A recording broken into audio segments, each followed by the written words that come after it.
What's up guys, it's your host Spartanic Arts DxD back with another high school DxD related video. And today we have What If Issei Was Overpowered Part 7. Let's try to hit 500 or 600 likes again, and if you guys want to know exactly when I upload my upload schedule, click the little blue button right next to the subscribe button. I also have the new tier, Limit Breaker, which is only $2.99 a month, so thank you for all the support on the last video as well. Without further ado, let's announce our balance breakers. But before we do that, if you guys want to see what ifs on Goku or other animes in general, go subscribe to my second channel down in the description below. It's named Anpalpowski, and I will also link it in the other channels below. So let's go ahead and announce our balance breakers, which is the highest membership tier.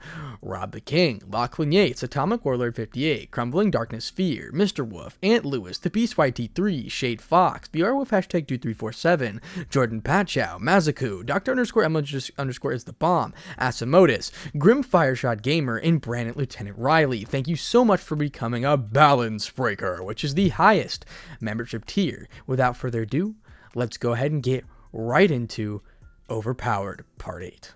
7. Shit. Chapter 19. Waking up. Issei was quickly able to get out of the grip that Sir had him in when they were sleeping together. He knew that the time was limited for him. Before he left to go to school, quickly, Issei was able to use his supernatural speed to blitz through his homework, using this boost feature to enhance his reaction time, purposefully transferring most of the power into his head to make sure that he was able to pay attention for most of the work. "Alright, done with that," said Issei. Issei placed the paperwork that he had in his backpack and was ready for school. Preparing himself, he was eating for some food that was placed on the table for him. Grafia was standing in the middle of the kitchen, cooking food for herself, and Issei, she knew that her king was always sleeping past the time that she would be making breakfast. She was happy to know that at least someone in the house was able to enjoy her food, that being Issei Hyodo. "Issei, you see, from Sir Lucifer, I was able to hear that a specific church duo would be making their way to appearance in your city. I suggest that you speak with them while Rias is there. You're literally the only person in the school that can prevent its destruction," Grafia said. "Why are these church duo making their way into Ko?" Issei says. "From Sir I have heard that they are able to speak about the Excalibur fragments," Grafia said. Issei nodded, knowing what she meant by all that. He has been learning many things from the ancient dragon within him, as well as the childish yet monstrous Lucifer. He knew about the Excalibur from Drake, was broken into many pieces during the Great War. The massive war began the biblical factions. Thanking Grafia before he left, she wanted to say a few things. "Issei, make sure to take care of Rias within the territory. That woman is just trouble, and we all care about her," Grafia says.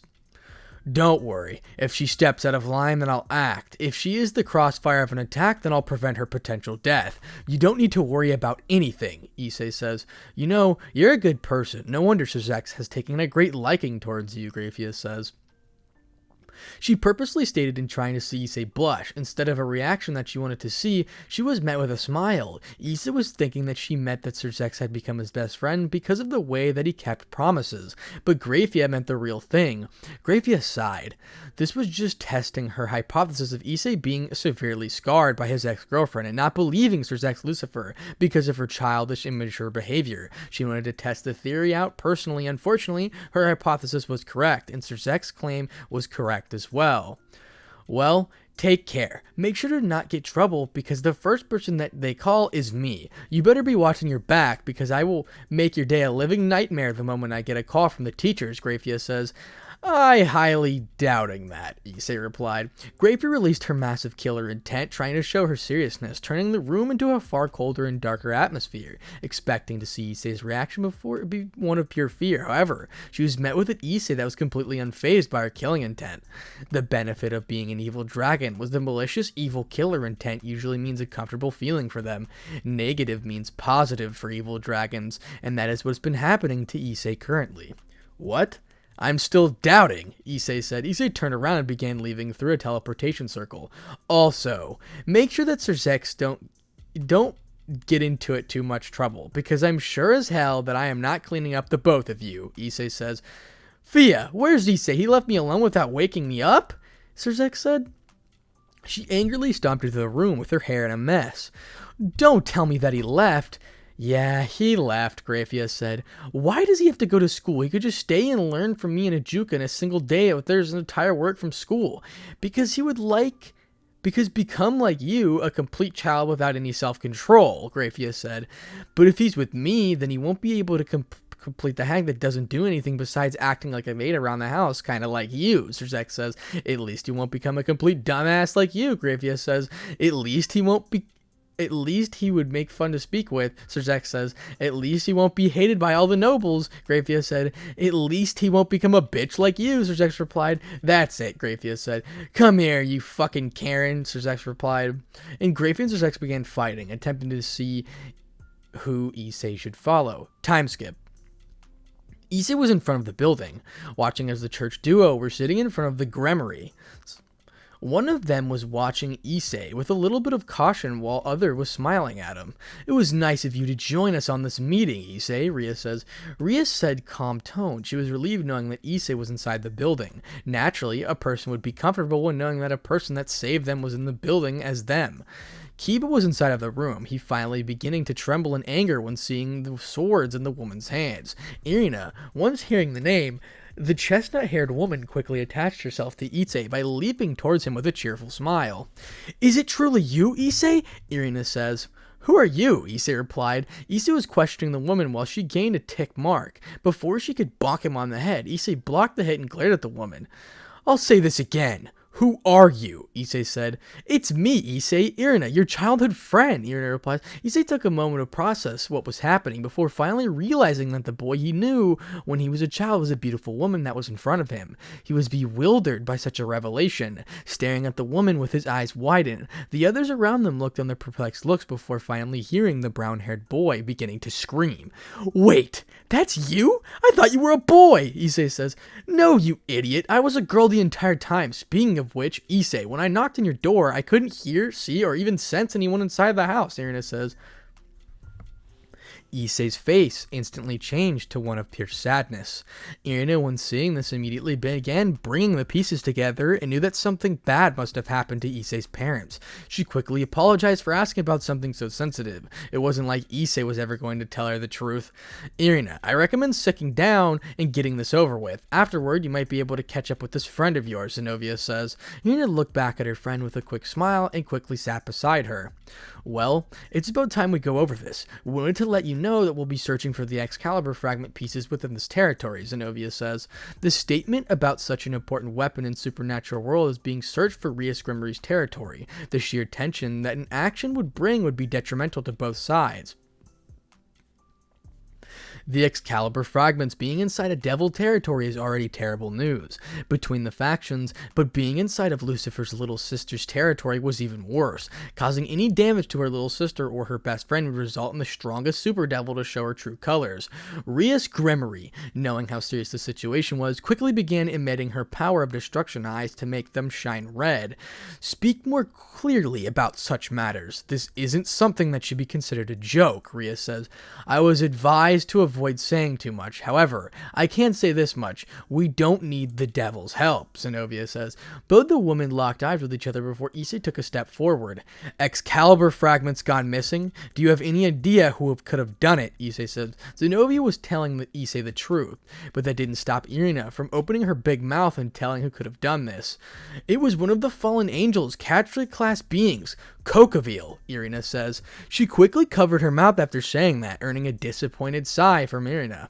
However, hearing the name of the fallen angels, especially when they were causing even more trouble than before, Issei began violently shaking on a spot with pure anger. The entire room was beginning to be covered with this malicious aura of pure darkness and chaos, forcing everyone to kneel while desperately trying to catch their breath. Issei was being engulfed with a powerful blackish aura that was beginning to force all those in the room to begin feeling pure fear. What is this? Zenobia says. Damn those fallen angels, Issei says.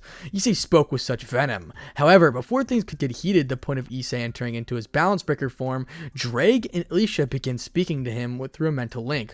Partner, calm down. The fallen angels that are in this operation must be rogue fallens. Remember, not all fallens are terrible, Drake said. I know, Drake, but knowing that the Fallens did this, it still doesn't go well with me, Issei replied.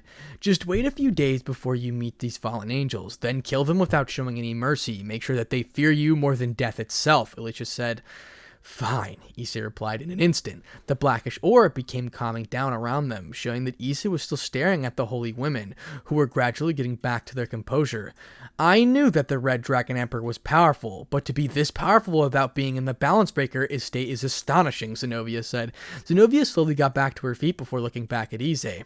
So, is this meeting over? Irina says. I'll agree with the statement with my Parage, and I won't be joining and helping you, Rias says.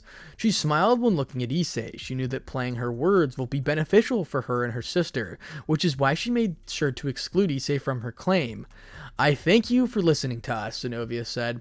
Before she could finish, Kiba had taken a step forward and looked down upon the blue-haired woman. Before you leave, how about sparring your Excalibur versus my sacred gear, Kiba says. Kiba stated with venom, glaring at the woman with anger that could scare anyone. Zenobia taking a step back, comprehending the hatred that Kiba was showing her, but knowing why he was angered at the sword. I mean, sure, Zenobia said. Yeah, I could even fight against Issei, Irina says. Kiba wasn't smiling, nor was he thrilled. He was focused on one thing, and that was the Excalibur fragment. Time skip. Issei, this must be terrible for us to fight. The devil versus the holy woman. I'll make sure to quicken the battle and prevent you from feeling too much pain, Irina says. Did the woman just forget about Issei's display of power earlier on? Alright, Excalibur fragment, Excalibur mimic. Here I come, Irina says. Irina rushed towards Issei, taking steps that were easily showing her lack of experience in fighting, taking the most simplistic direction with her sword right. She quickly went with the predictable horizontal slash, which was immediately stopped by Issei's hand. Wait, what? Irina said. Just a sword doesn't mean an automatic victory. If the being holding the sword is pathetic, Issei says. Issei quickly, without any mercy, slammed his fist into the woman's gut with such force that many of the bystanders were cringing from the feeling as if they were the ones punched as well. Issei watched as Irina dropped her sword and began backing up. Great fight. Even if it lasted less than 2 seconds, Issei said. Turning around, Issei walked away without caring to look back at Irina. The woman dropped, face flat onto the ground, with small trickles of blood was trailing down her mouth. She was destroyed by the first punch. Zenobia had won against Kiba with a powerful blow that forced Kiba to lose his guard, allowing for the blue-haired woman to checkmate the man. Turning towards her friend and seeing that Irina was on the floor with a small amount of blood around her, she immediately began thinking of the worst while watching Issei walk away. Irina, Zenobia said.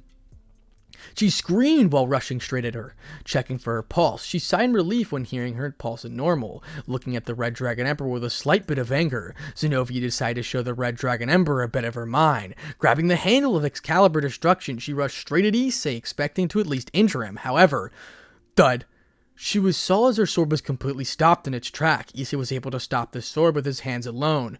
Wasn't the battle only between me and Irina? Issei says. No, Irina was far less of a challenge for you. I'll be the one fighting, Zenobia said. As I have already said, the swords may be powerful, but the wielders themselves have to be powerful to use that potential, Issei said.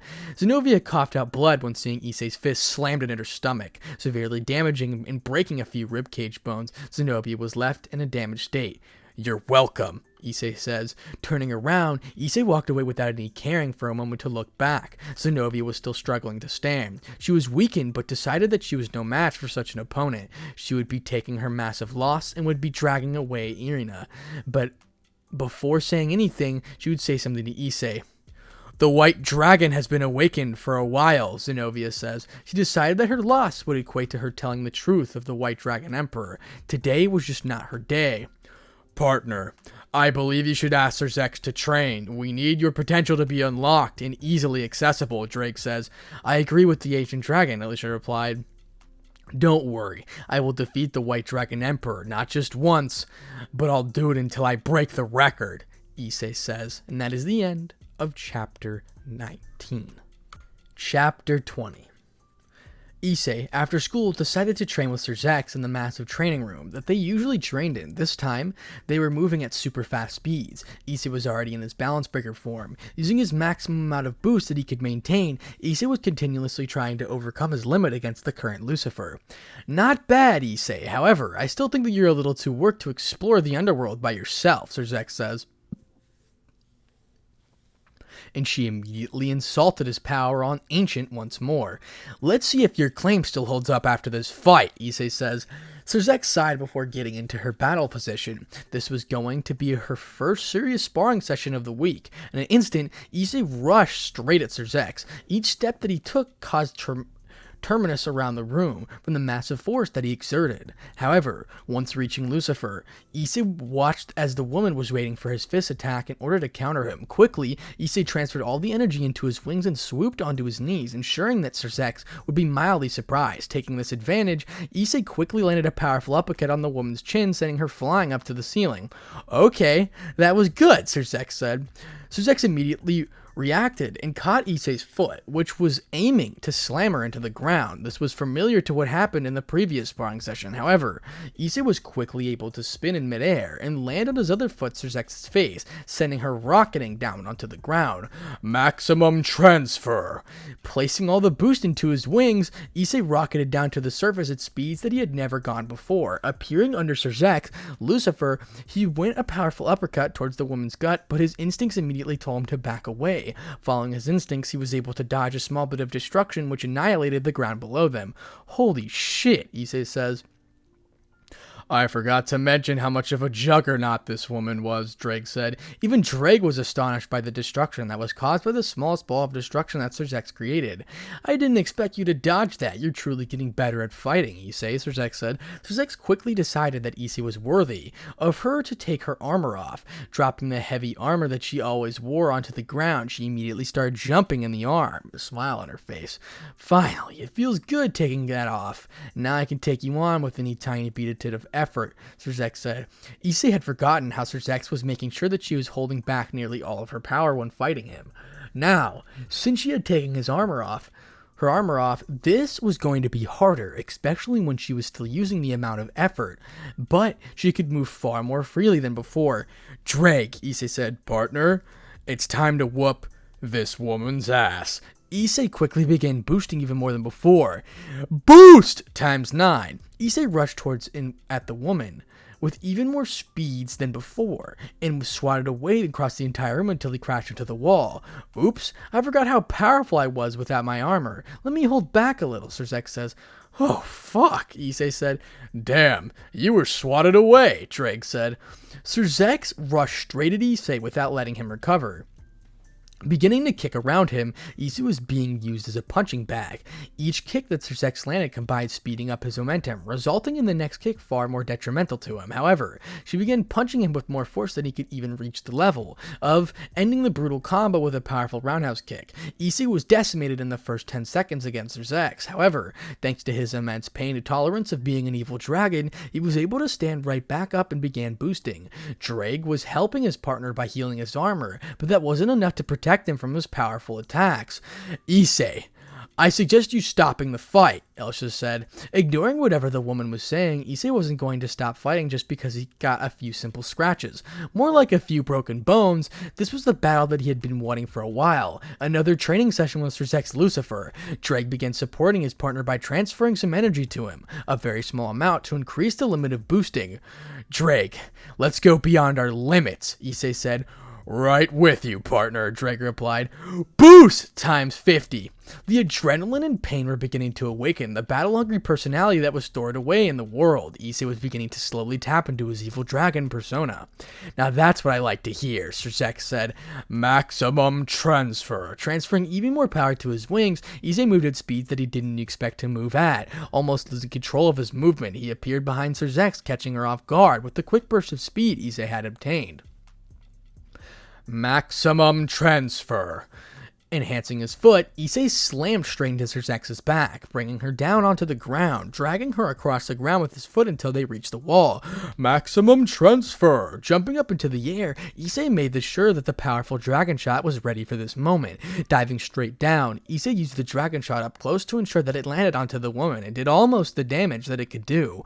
Explosion! A massive explosion happened when Issei put all of his attacks into an explosion. Even his dragon energy and his devil energy was placed into that attack to ensure that it would be his ultimate attack.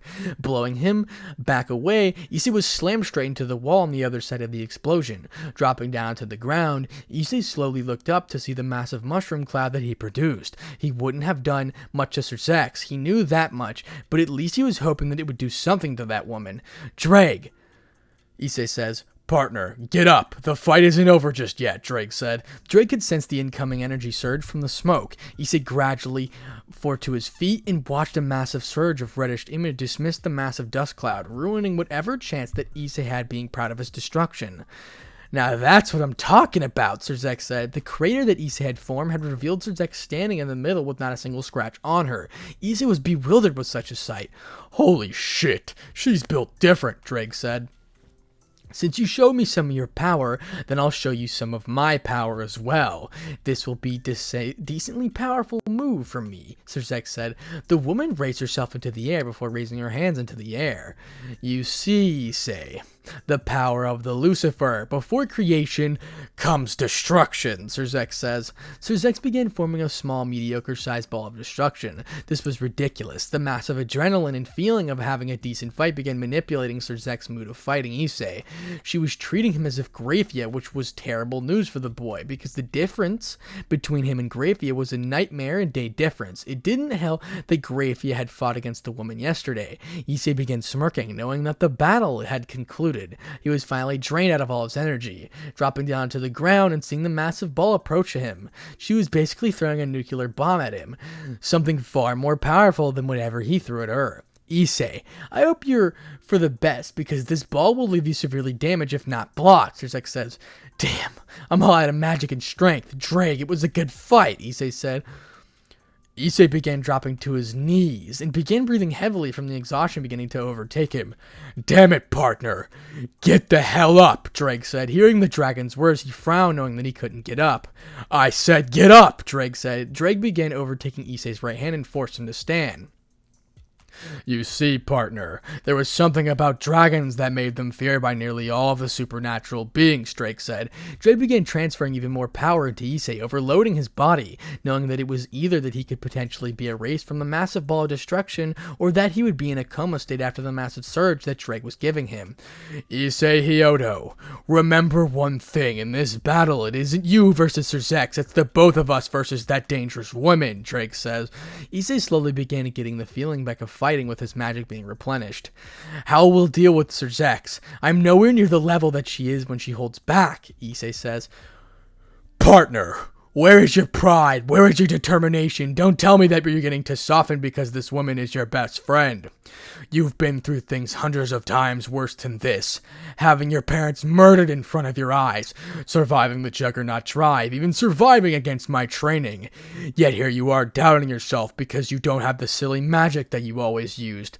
I'm not letting my pride be tarnished by such ridiculous reasons, and neither should you, partner," Drake finished. Jake screamed in his mind. Issei slowly began taking those words to heart, especially the words of his parents dying and him living through the Juggernaut drive. His partner was right.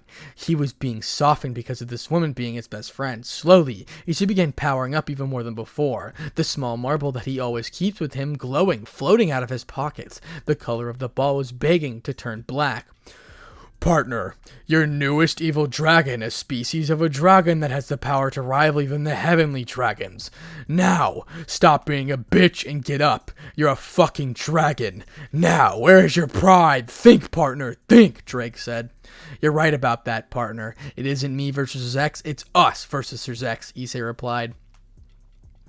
"Now, partner, how will you achieve your revenge when you can't live through this?" Those words were needed to trigger the emotion that Issei needed in this situation, anger and resentment. "How will you protect Serzek when you can't survive one of her weaker attacks?" Drake said. Anger began turning into malicious dark aura around Issei, beginning to absorb the smaller ball that was his potential. "Partner, it's time to awaken the potential within you, because you will become the strongest Red Dragon Emperor, strongest dragon in general, and the first evil dragon to break the trend of evil dragons," Drake said. In that instant, with the combined effort of the two dragons, Issei was able to finally release the massive potential that was given to him.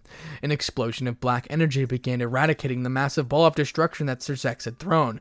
"What's this?" Serzek says, proudly looking at the massive spike of energy. Serzek was met with the Issei beginning to power up more than before. "Well, chaotic night. In the middle of the other crater that was formed by Issei and Dreg, there stood a man with far sharper and more powerful wings, while the armor that he wore was skinnier and far denser, the mutated version of the Welsh Dragon Balance Breaker form. Issei had finally obtained the form that he wanted to have. The armor itself was colored red and black, while there was some tint of green around the jewels, which was mutated to the color black. Issei stood up, looking at the woman with fierce eyes. Appearing behind Sir Zex, Welsh Juggernaut Rook, having his arms larger than anything that Issei could have imagined, far larger than even the arms that the Juggernaut tribe had. Issei slammed his hand straight into Sir Zex, launching the woman onto the ground. Issei raised himself to the sky and decided that he would try to use all of his energy. He knew that he'd begin to feel the restraint soon enough. Welsh Annihilator Bush-Up.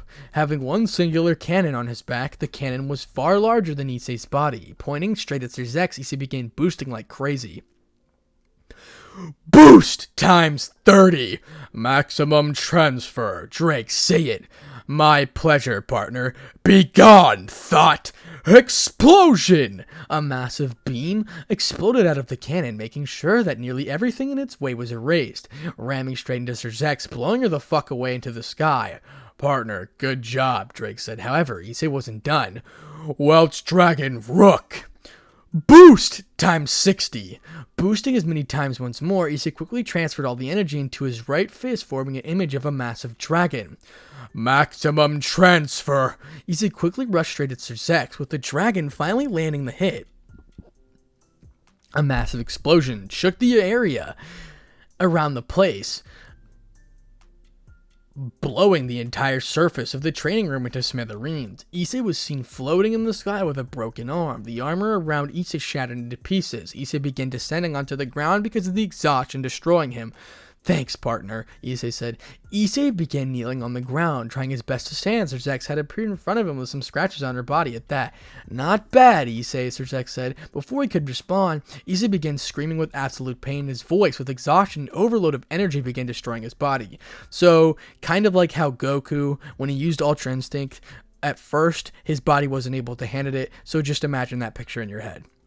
Issei, Sir Zex said. Sir Zex rushed towards him with the beginning, hearing the bones in his body beginning to break until he was knocked out. Worriedly, she began checking his pulse, and luckily it was still normal. She sighed in relief that she may have gone a little overboard with his training session. She did it on purpose to show Issei the next step that he had to overcome. You little dummy, you always figure out a way to impress me, Sir Zex said. Sir Zex lifted Issei's peaceful body in bridal style. But you look so innocent, Sir Zex says. Sir Zex couldn't help but stare at Issei's innocent body. Staring straight at her, Sir Zex knew the feelings for the boy. It was inevitable after many days that we spent together, and that he acted with her. However, she was afraid of rejection due to Issei already being scared because of his ex-girlfriend. Seeing this, she could take a quick peck on him for a reward for being there for her, but she knew that would be unacceptable. But the temptation, no, that would be bad, but still, no, yes, screw it, he deserves this. Sir Zex leaned in for a quick peck, which she gave, but that moment she sensed someone behind her. So, is this what you do whenever you knock out Issei? Griffia says. Griffia stood behind her with a pen in her hand with a dark, scary aura. Damn it, Sir Zex says. I was training with him, not abusing him, Sir Zex says. Sir Zex motherfucking Lucifer. I was able to sense the amount of power you used against him. You were supposed to hold back, but because the moment that you sent the massive magical attack at him, from what I could sense, you would have nearly killed him, Griffia says. Sir Zex denied that Issei would have died from the massive ball that would have been sent. She believed that Issei was that powerful. Don't even say that he would have survived, because he would have easily died. Issei isn't like you. He can't fight like you. He is just a child. He may have been through things in immense pain tolerance, but that doesn't immediately place him onto the point of you roughly playing with him, Gravia said. Gravia walked up to Issei with a motherly fashion and snatched him away from her. Placing her onto her boy, she began caressing the boy's face, seeing the blood beginning to ooze down his entire face. Next time, I'll be the one training him, Gravia said. And who decided that? Just because I may have gone overboard a little bit, Sir Zex says.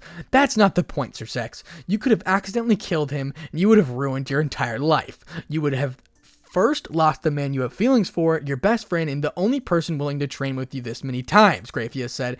Okay, now Surzex was beginning to see the real mess that she had created. She was truly going overboard. She was lucky that Drake was there, or else she would have gone through something even worse than the arranged marriage between Riser and Rias. Something far worse.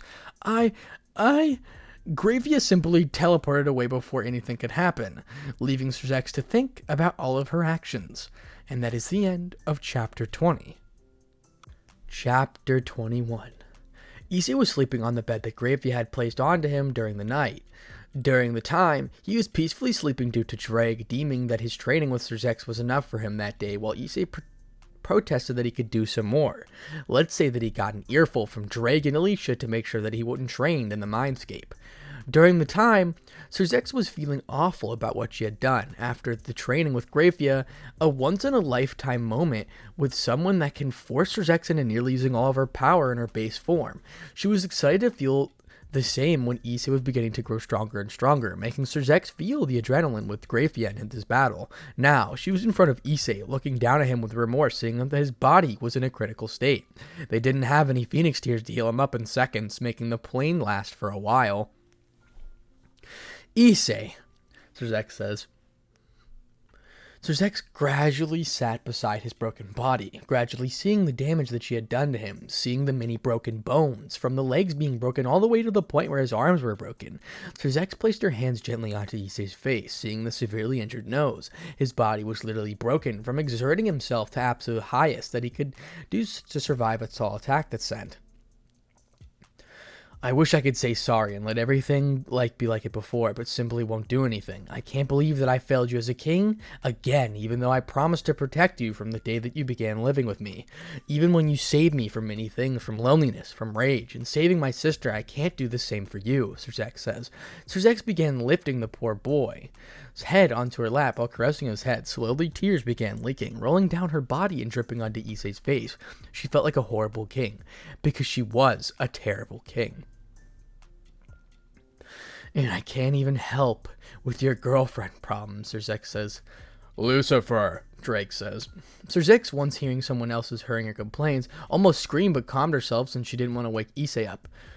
Surzex, Lucifer, I suggest just naturally spending time with Issei. I had already realized that you had feelings for my partner the moment you began spending and becoming more obsessive with him after the entire fight with the Phoenix, Drake said. Surzex began madly blushing, but didn't deny the truth. She may have been a devil, but she didn't like lying. Drake began speaking with even more monotone voice. My partner, after turning into an evil dragon, has far more concentrated on training to make sure that he would be ready for his revenge. But he also needs something else with him, or else he would just be a walking time bomb. I'm asking you, not as a heavenly dragon, but as a caring friend, to make sure to be there for my partner, Drake says. Surzex smiled, knowing that Issei was at least having friends that cared for him, gently caressing his head while looking at the boy peacefully sleeping. She had never seen him at peace like this before. She was beginning to remember the many things that Issei had been through, the many reactions that he had, and not a single time had she ever him as calm as this. So many things have happened to my partner in just a single month that he couldn't even process what was happening, leaving him as a shell just walking beside you. However, he now talks with his emotions and will not be afraid to show them if circumstances are right. You just have to find the right circumstance, Drake said. Drake quickly left the scene, leaving Surzex with Issei. I still have a promise to make sure that you keep, and I'll make sure to be there for you, Issei. You're not alone. Now I'll be there for you. I made my mistakes. Not it's time to amend them. Surzex finished. Surzex quickly moved to the side, began sleeping with Issei, using her magic as a way to heal him. She was going to make sure that Issei would have someone to talk with, because currently he was just an emotional ticking time bomb that could enter the Juggernaut drive at any moment. Time skip. Akeno. Where is Kiba? I haven't seen him ever since the battle between the churchwomen, Rias says. I haven't found him either. However, there seems to be far more fallen angels in the territory than before, Akeno says. Akeno quickly sent a bolt of lightning from her finger, straight towards a fallen angel that somehow was able to enter their territory without being caught. The screams of the fallen filled the streets as Akeno began smiling when seeing the fallen desperately trying to escape. "Oh, what happened? Where is that feeling of trying to kill me?" Akeno said. "Let me go, you crazy bitch," the fallen said. "Wrong answer," Akeno replied. Akeno continued electrocuting the fallen angel until the fallen exploded into nothing but feathers. "Oops, my finger may have slipped on that one," Akeno says. Akeno, take this a little more seriously. So far, that's already the second fallen angel that we have taken out in our territory, Rias said. "Sorry, Rias, but I enjoy the screams of my foes," Akeno replied. Rias shivered when hearing the casual tone that her queen stated such a thing. Rias knew that her queen was a sadist and a masochist, but she never fathomed to know the limits of such sadism. Rias was always fearful of how her queen handled her opponents. It was always creepy, but she would also never take things seriously. "That is going to be entering. Now, fallen angels, bring me that ass," Akeno says. Akeno began flying around the area in search of fallen angels, while Rias was right behind her screaming for her to calm down.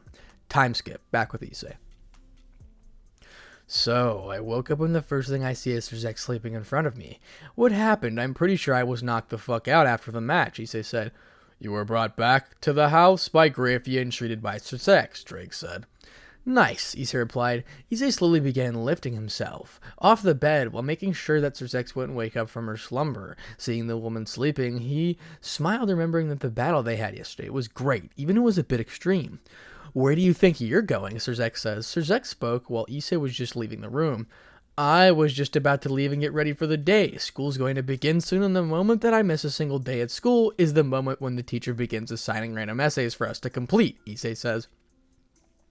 "No, you won't be going to school today. I'll be tending to your wounds. I was the one to blame for your wounds, and I'll be taking responsibility for that," Zex says.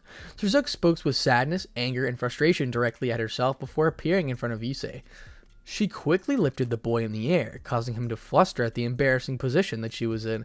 Zex was smirking when seeing the reaction that Issei was having.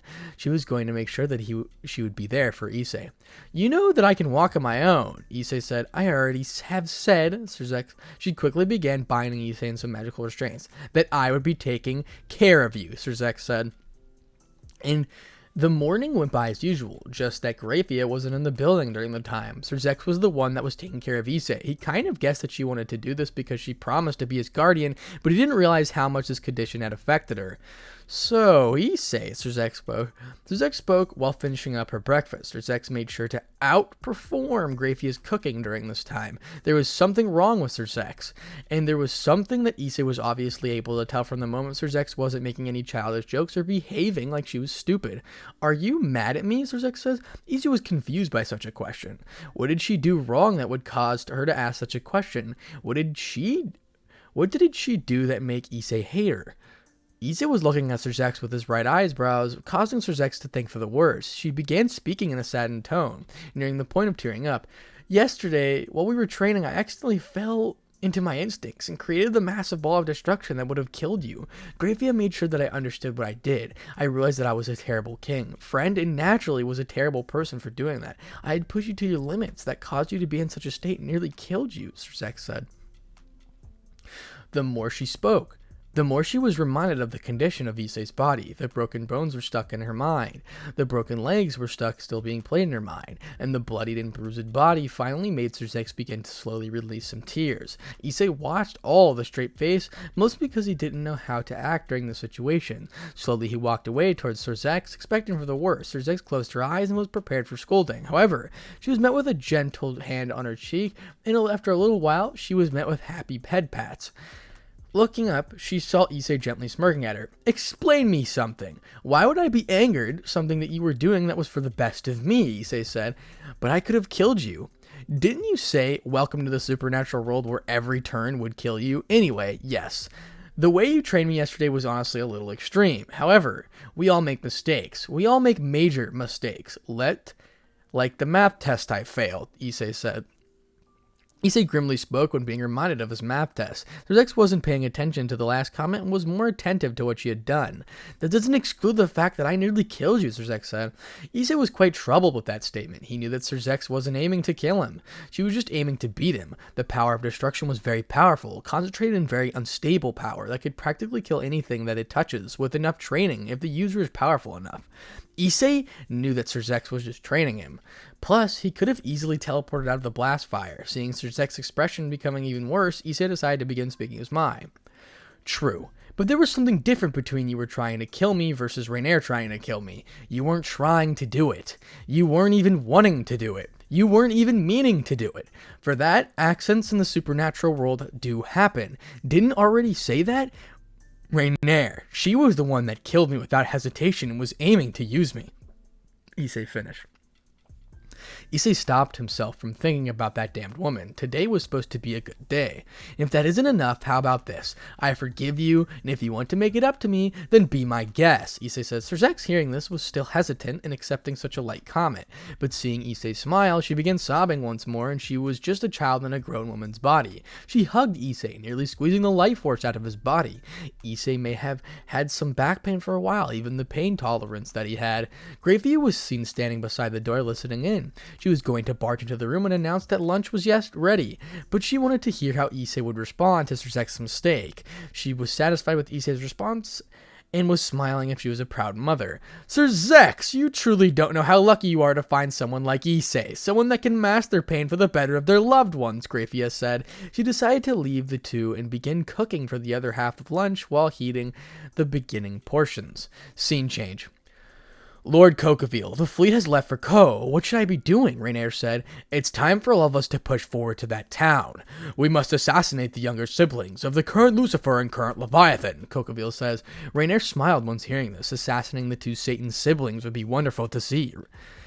I want you to assassinate that Gremory while I'll be trying to handle the larger foes, Coqueville said. Rainier saluted the approval before departing towards the sky. Luckily, before I left the Gagarts, I was able to steal some of Azazel's more important artifacts, Coqueville said. Coqueville smiled when seeing the weapon in his hand.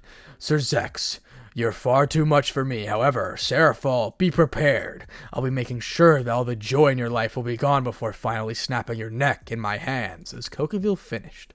And that is the end of Chapter 21. And that is where we're going to be stopping for now. Thank you guys so much for the support on the series. Once again, 500 600 likes would be amazing, but I have something to say, so just stay tuned for the video at the end of the video really quick. I have a little opinion. So you know the story that I'm writing, and those videos are kind of shorter? I might actually make them like 4 or 6 minutes, but I'm also going to be posting these stories at the same time for people who like the long stories and things like that. And eventually I can combine all those videos and make it into one of my own story, if you know what I'm saying, with the ones that I make, the story that I wrote. So if you like 4 to 5 minute like theories basically on DxD. So basically I'll give you an example.